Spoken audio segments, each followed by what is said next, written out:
Getting losers, we're doing a get to know me.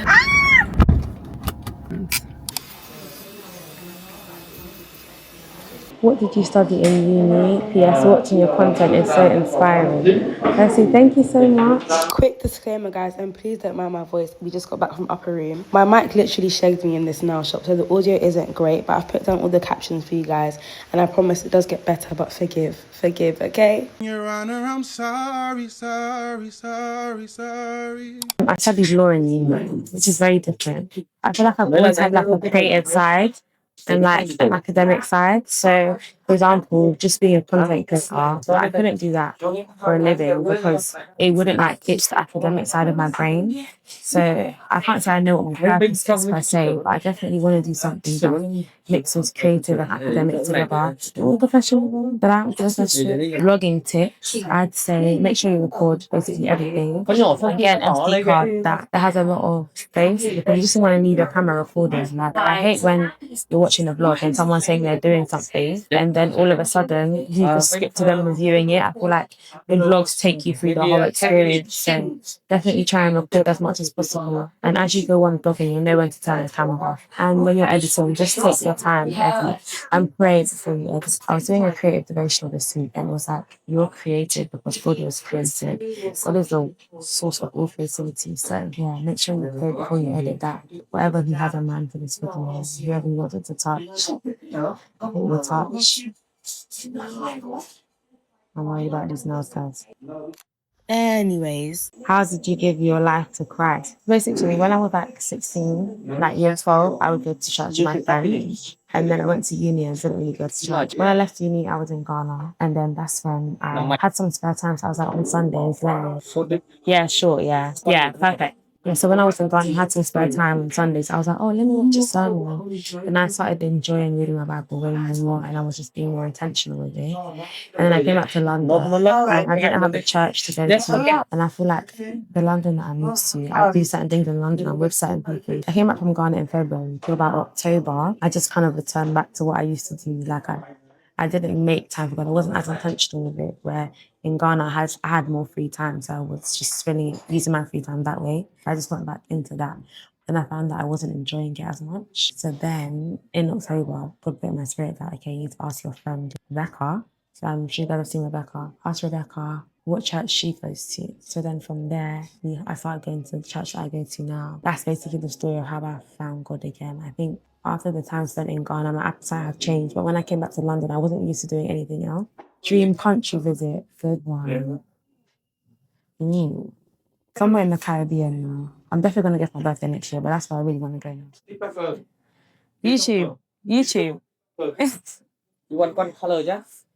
French tip. Yeah, you know which color to use? Okay. One of the biggest things God has taught you on your journey so far. There's two big things actually. First one is my first ever YouTube video, The Garden Pride. That was the first big thing, so I'll put that here so you guys can check it out. The new thing that I've been learning is about inconvenience. So I feel like me as a person, I hate inconvenience, guys. Like if I can avoid it at all costs, and I struggle with being obedient. When God told me to do something, I'm like, oh, like, should I really have to do that? Like, do I need to do that? And it's because I'm always prioritizing my comfort, and I hate being inconvenienced. So God was just kind of teaching me that you need to get used to being inconvenienced more. Everything I tell you to do, you won't always be comfortable. If I keep hating inconvenience, I'll never really be fully obedient. I'll never really be fully remembered. So now I'm working on doing things that inconvenience me more often. And I feel like it's helping me because it's like feeding my spirit and feeding my flesh, if that makes sense. If you're somebody who hates inconvenience, just know that, especially with God, it's part of the bigger picture. So it's important that you don't always prioritize your comfort over everything all the time. And it's a work in progress, guys. I'm not done with that at all, but that is the aim. What triggered you becoming closer to God? Curiosity in the Bible, enjoying like learning about God and like the stories in the Bible and seeing God in those stories. But I can't say it was like a life event that made me lock in. Like nothing happened to me that made me lock in. I really admire how you involve God in your content. Thank you. Honestly, that's one of my favorite things. When you guys say like you see God in me and my friends, or like you guys have to talk about God, I really do appreciate that commitment emotionally. That's the aim. I really hope that you guys see me and see God, or see things I create and see God, but it's never been about me. Like, I'm just a vessel, you know? How to get rid of the fear of being perceived by your peers or the people you know? Good question. I think I was talking about with content. If it's with content and posting, if God has called you to something and you're not meant to be doing it, what people you know think or your peers think is so irrelevant, because it's got nothing to do with your mission or what you've been called to do. Like, we're not seeking validation, we're not measuring ourselves against the yardstick of man. It's literally all about God saying, "My good and faithful servant, well done." So in that case, I'd say just shifting what your focus is on and realizing that God is the one you're trying to please and not anybody else. So yeah, that's what I'd say about that one. It's very white. It's too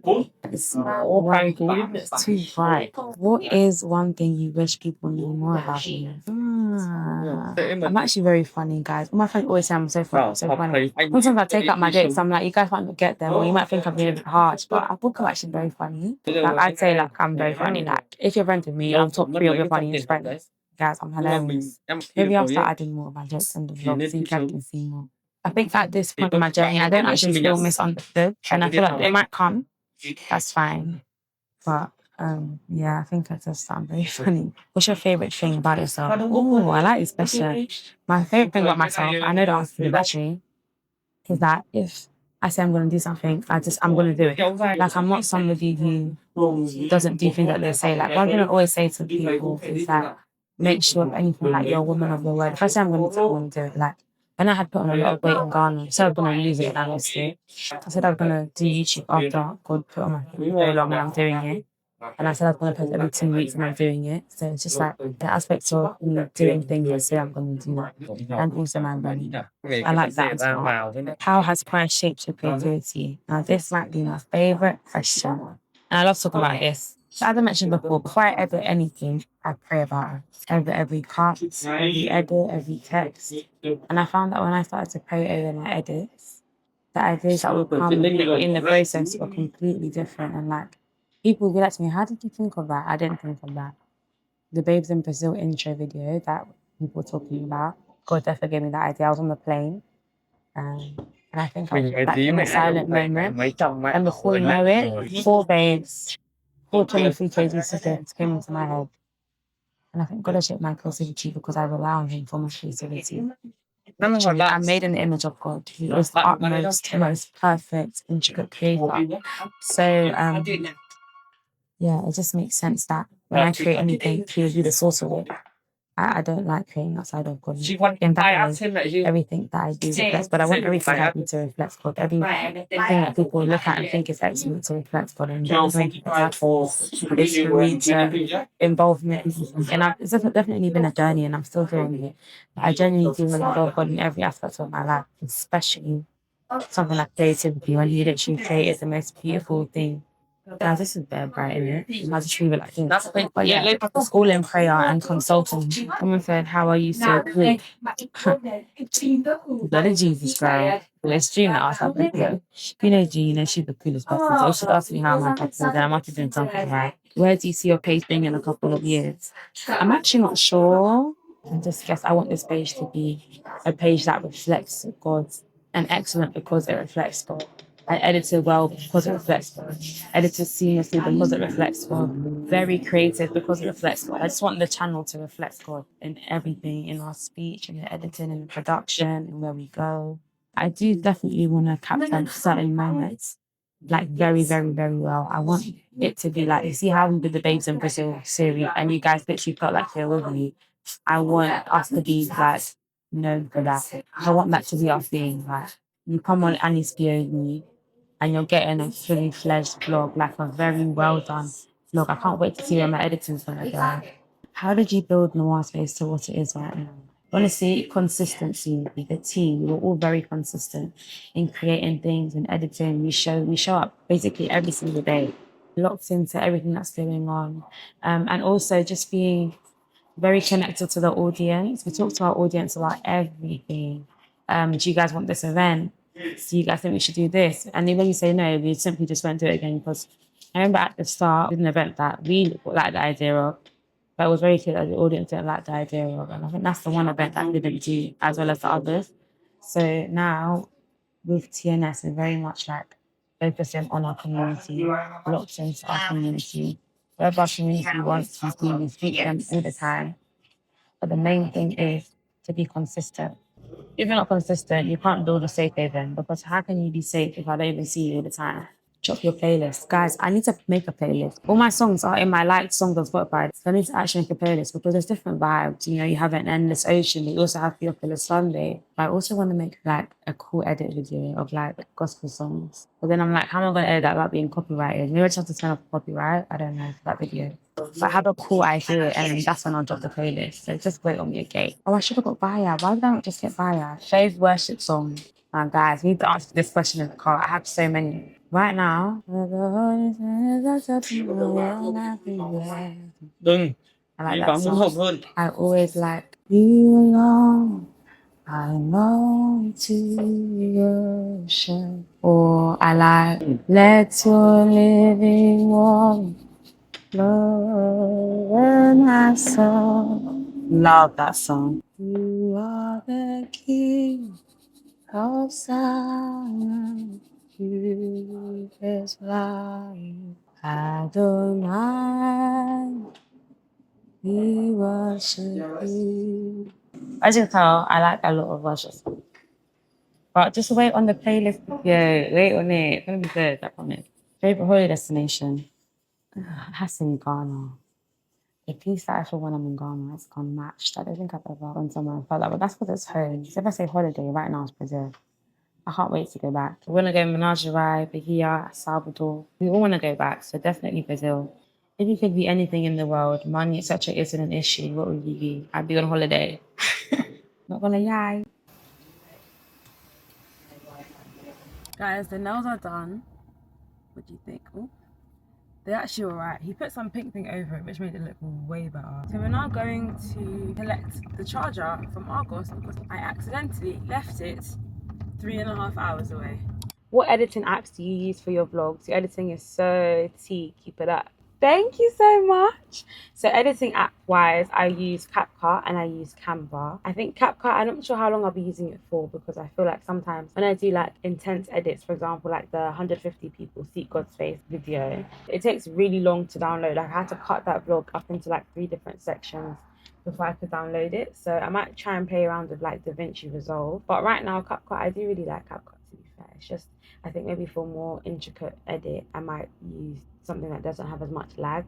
What's a niche thing that you know more than the average person? I think because of Noir Space, I know a lot about community building online, so like group safe havens and intricacies of that. I got a lot of questions about what I do for work. So I work with my parents at their company. I do marketing, graphic design, editing, and I also do quality assurance. I think for a while, I wasn't fond of working with my parents because I prefer to work for my things. Obviously, I didn't do an interview with my parents' company. So it was new terrain for me. But I think over time, I've definitely realized the beauty in working for my parents in this season. How I've been able to see the intricacies behind having a successful company and how that's helped me with what I will end up doing in future and what I've already started doing. So I'm definitely grateful that God has placed me here. It's been a learning curve. I definitely enjoy being there for now, but I definitely know that's not something that I will stay in. The stuff I've learned here, I don't know where else I could have learned it, but they really do let me in because I'm a daughter. Do you know what I mean? So what made you start YouTube / like vlogging and stuff? By the way, I love your vlog. Thank you, Ivana. God definitely convicted me to start YouTube because I used to have a YouTube channel with one of my closest friends, Femi, who was in the Babes in Brazil vlog in my first year of university. She lives in East London, I live in South London. Guys, it was not possible for us to be consistent. So that was to me the end of my YouTube career until God started putting it on my heart that I needed to start a channel. And I was like, oh my gosh, no, like I've done this before. What if it's not as like successful as the other one? Even that question in itself was ridiculous because obedience versus worldly success, we pick obedience every time. But I didn't want to do it basically. After a while, it just kept being on my heart for so long. So then in January, I was like, you know what, okay, I'm going to give it a go. I'm going to start in January and I'm going to post every 2 weeks because I wish I could do weekly, but my schedule just wouldn't allow that. I was like, I'm going to commit to every 2 weeks. I'm just going to do it regardless of what happens. May God's will be done kind of thing. And now obviously it's turned into this and I'm really excited. I just love this channel so much. Like I love everyone who's watching, all the comments, like the way we talk in the comments. Like, oh, my Shayla's for real. So yeah, that's what made me start. Definitely conviction from the Holy Spirit. What A levels did you take, and how did it lead to you doing your degree? Oh, you guys are young. Some of you are young. I love. I did biology. I did. Please let me go. It's green. Yeah, I did biology. I did history, and I did English literature. And I think for law, there wasn't any specific topics or subjects that you needed to do. Now, rapid fire. I'm 24. I'm from Ghana. I studied at Cambridge. I did law at Cambridge. I have 3 siblings, my older brother, and I have obviously Antonio, who you guys have seen in the vlogs. I can draw. I used to do portraits for a period of time, and then I fell out of love with it. I feel like through that experience, I definitely learned that it's not everything that you love that you have to monetize. I work out 5 times a week. I do boxing once, I do cycle once, and the other 3 days I do weight training. I really do enjoy working out. It really does stabilize my mood alongside, and most importantly, as a subsidiary to God and obviously the Bible and stuff. I'm trying to think what else. I feel like I've answered all the questions, y'all. Okay, guys, that is the end of this video. I hope you feel like you know me a bit more. We have so many fun things coming up, and I'm going to vlog them all for you guys. So stay tuned, stay locked in, and I will see you guys in 2 weeks. Bye.